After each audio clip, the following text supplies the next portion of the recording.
हाँ, आज देखना है हम लोग को काइनेटिक्स ऑफ अपोजिंग रिएक्शन। मैंने आपको बताया था और अभी तक आपने इस चैप्टर में देखा भी होगा कि जो इंटीग्रेटेड रेट लॉ हमने ड्राइव करे हैं वो सब एक ही डायरेक्शन वाली रिएक्शन के लिए करे हैं। तो आज हम लोग डिस्कस करेंगे जिसमें रिवर्सिबिलिटी होगी, जिसमें अपोजिंग काइनेटिक्स होगा, मतलब दो रिएक्शन सेम टाइम पे चल रही होंगी और एक दूसरे का अपोज कर रही होंगी। तो kinetics of opposing reaction, special first order reaction, A is forming B और रेट कांस्टेंट है K F and B is forming A, इसका रेट कांस्टेंट है के बी।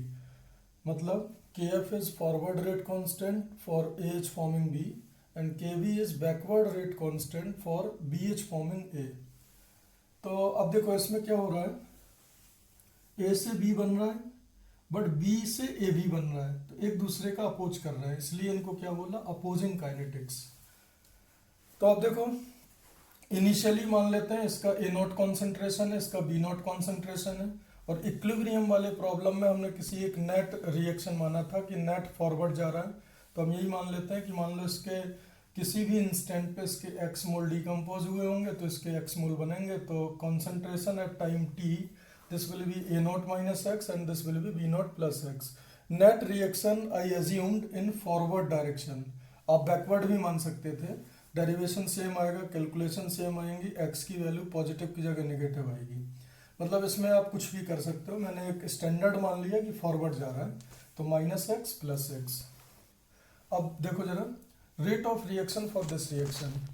अब अगर मैंने नेट फॉरवर्ड माना है तो ये कंज्यूम हो रहा है, ये फॉर्म हो रहा है, तो minus D A by D T, क्यों, क्योंकि मैंने नेट माना है, ए कंज्यूम हो रहा है, plus d b by D t, क्योंकि मैंने नेट माना है, बी फॉर्म हो रहा है, तो इसमें प्लस आ गया। अब minus D A by D T, और ए का कॉन्सेंट्रेशन उस इंस्टेंट पे क्या है, ए नॉट माइनस एक्स, बी का क्या है, बी नॉट प्लस एक्स। अब D by D T of A not constant है तो जीरो, और माइनस एक्स का क्या होगा, माइनस एक्स, तो minus of minus D x, this will become plus D x. तो बेसिकली इस रिएक्शन का जो रेट है वो D x by D T है।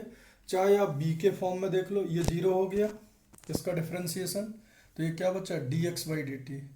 ये जीरो हो गया तो ये क्या बचा, minus D x by D T, and minus of minus D x by D T will B plus D x by D T. Basically इस रिएक्शन का जो रेट है वो D x by D T है, rate of reaction.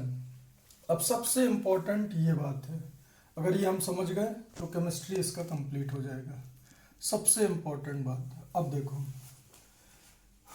D A by D T मैं मान रहा हूं कि कंज्यूम हो रहा है, नेट हो रहा है, तो बताओ D A by D T जो कंज्यूम हो रहा है वो किस रिएक्शन में हो रहा है, इसमें। तो minus D A by D t is the rate of reaction of first reaction. तो यहां पे ऐसे देखो, इसमें अगर मैं लिखना चाहूं minus D A by D T तो मैं क्या लिखूंगा, के एफ इंटू ए।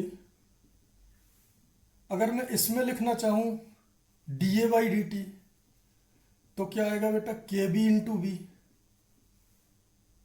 तो ये माइनस क्यों है, क्योंकि यहाँ रिएक्टेंट है, ये प्लस क्यों है, क्योंकि ये प्रोडक्ट है।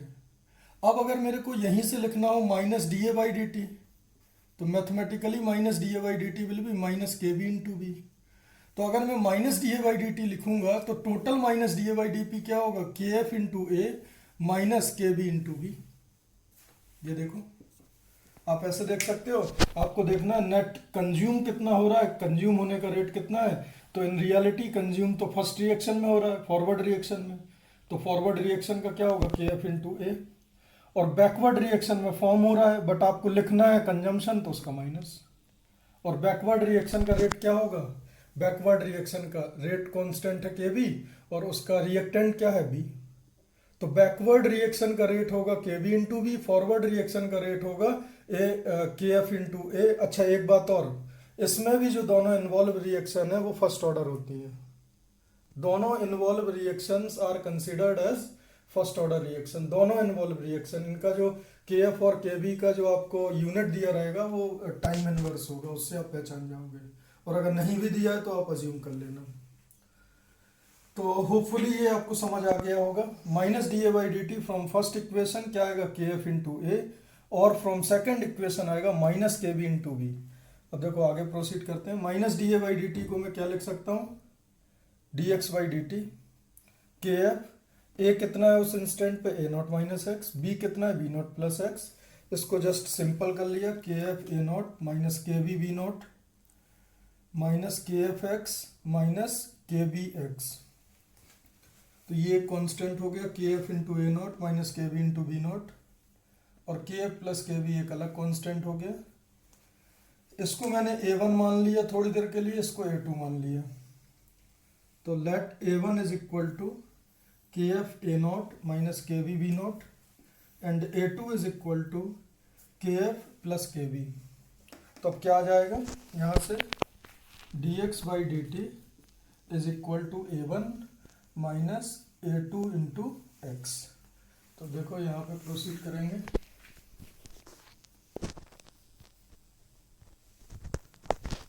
तो D x by D t is equal to a one minus A two X. तो D x by A one minus A two X, zero to X integrate करा और जीरो से टी डी टी को करा। So this will become T, और ये क्या हो जाएगा, वन अपॉन एक्स, तो हो जाएगा एल एन एक्स। और इसका क्या करना पड़ेगा, डिफ्रेंसिएशन। तो इसका डिफ्रेंसिएशन आएगा माइनस ए टू। तो L N A one minus A two X divided by minus A two. Minus A two इसका डिफ्रेंसिएशन है, ए वन कॉन्स्टेंट है, इसका डिफ्रेंसिएशन जीरो, माइनस ए टू एक्स का minus A two, zero to X, और ये T. Minus A to बाहर ले लिया तो क्या आ जाएगा, l N A one minus A two x minus l N A one, क्योंकि जब एक्स पुट करेंगे लिमिट तो सेम रहेगा, जब जीरो पुट करेंगे तो ए टू एक्स जीरो हो जाएगा। Now minus one upon A two is equal to L N, this divided by this, तो A one minus A two X divided by A one is equal to T. अब ये minus मैंने L n के अंदर भेज दिया और A to यहाँ भेज दिया, तो ये क्या हो जाएगा, reverse, L N A one divided by A one minus A two X is equal to A two T. अब ए वन और ए टू की वैल्यू पुट कर दे रहा हूँ। ए वन क्या था, K F A not minus के बी बी नॉट, ये वन हो गया। K F A not minus के बी बी नॉट, ये A one minus A two. A to क्या था, K f plus k B into x, के f plus k B into T. तो ये आपका डेरिवेशन हो गया। अब ध्यान से सुनो, देयर आर मैनी प्रॉब्लम जिसमें बेटा क्या होगा, A is in equilibrium with B. तो हो सकता है कि ए बी दोनों की कॉन्सेंट्रेशन दी हो इनिशियल, तो एक ए नॉट गिवन है, एक बी नॉट गिवन है, के एफ के बी गिवन होगा, या फिर के इक्विलिब्रियम गिवन होगा। तो के इक्विलिब्रियम क्या होगा, के एफ बाई के बी। तो अगर आपको के एफ के बी ए नॉट और बी नॉट मालूम है, और आपसे ये पूछता है कि 30 सेकंड बाद 40 सेकंड बाद ए और बी की कॉन्सेंट्रेशन कितनी होंगी, तो ए की कॉन्सेंट्रेशन कितनी होगी, ए नॉट माइनस एक्स, बी की कितनी होगी, बी नॉट प्लस एक्स। तो बेसिकली आप इस इक्वेशन में देखो, के एफ मालूम है, ए नॉट मालूम है, के बी मालूम है, बी नॉट मालूम है, के एफ ए नॉट के बी बी नॉट, के एफ के बी सब मालूम है, यहाँ पे टी मालूम है, के एफ के बी सब कुछ मालूम है। तो सब वैल्यू पुट करके एक्स की वैल्यू आ जाएगी, और एक्स की वैल्यू आने के बाद जो ए एट टी टाइम होगा वो क्या होगा, ए नॉट माइनस एक्स, और बी एट टी टाइम क्या होगा, बी नॉट प्लस एक्स। तो एक्स की वैल्यू पुट कर देंगे तो दोनों का टी टाइम के बाद कॉन्सेंट्रेशन आ जाएगा। देखो एक छोटा सा एक एग्जांपल लिया मैंने, A is an equilibrium with B, K equilibrium दिया 4, के एफ दिया है 10 to the power -2 second inverse. तो के बी बताना है, तो के बी तो बहुत इजीली आ जाएगा। देखो के एफ बाई के बी क्या हो जाएगा, के इक्विलिब्रियम दैट इज 4, तो के B is equal to k f by 4, 1/4 into 10 to the power 1/4 into 10 to the power -2 second inverse. अब आपसे पूछा है कि ए और बी की कॉन्सेंट्रेशन आफ्टर 30 सेकंड कितना होगा। तो टी टाइम पे ए कितना होगा, ए नॉट माइनस एक्स, बी कितना होगा, बी नॉट प्लस एक्स, और इनिशियली आपको ए गिवन है और बी नॉट जीरो है। देखो बेटा अगर आपको प्रोडक्ट नहीं दिया है तो आप क्या मानोगे, जीरो। तो इस क्वेश्चन में सिर्फ मैंने ए नॉट दिया है, कितना 10 to the power -2। In any problem if product is not given then we will consider zero. तो मैंने सिर्फ ए का इनिशियल कॉन्सेंट्रेशन दिया, मैंने बी का नहीं दिया मान लो तो जीरो मान लेंगे, दिया होता तो बी नॉट मानते। तो बी नॉट कितना है, जीरो, ए नॉट कितना है, तो आपको ए नॉट पता, बी नॉट पता, के बी पता और के एफ पता। क्लियर है। तो इस फॉर्मूला से l n k F A not minus के B B naught divided by k F A not minus के B B naught minus k f plus k v x is equal to k f plus k v t. इसमें सब कुछ पता है, देखो B not zero डाल दिया तो ये रिड्यूस हो गया इक्वेशन, इसमें वहाँ से टी आ जाएगा, फिर टी के वी के एफ ए नॉट सब पता है तो उससे एक्स आ जाएगा, टी भी पता है तो एक्स आ गया, और एक्स आने के बाद आप यहाँ पे पुट कर दो तो 10 to the power minus two minus x, this will be your a after 30 second, और बी टी जो होगा वो एक्स हो जाएगा। तो शायद ये आपको समझ आ गया होगा, इजी है, थोड़ा सा इसको प्रैक्टिस करना, और इस पर बेस्ड क्वेश्चन मैं आपको भेजता हूँ। इसके सीक्वेंशियल के और पैरेलल काइनेटिक्स के मैं आपको एक एक दो दो कॉम्प्रिहेंशन भेजूंगा। तीनों वीडियो देख के आप इनके क्वेश्चंस जरूर कर लेना, क्योंकि एडवांस में अगर क्वेश्चन आएगा तो हो सकता है इनका कॉम्प्रिहेंशन आ जाए, और अगर कॉम्प्रिहेंशन आ जाएगा तो 8 to 9 मार्क्स या 6 to 7 मार्क्स आपको मिल जाएंगे, और बहुत सिंपल है, आप इसको सॉल्व कर लो। Thank you.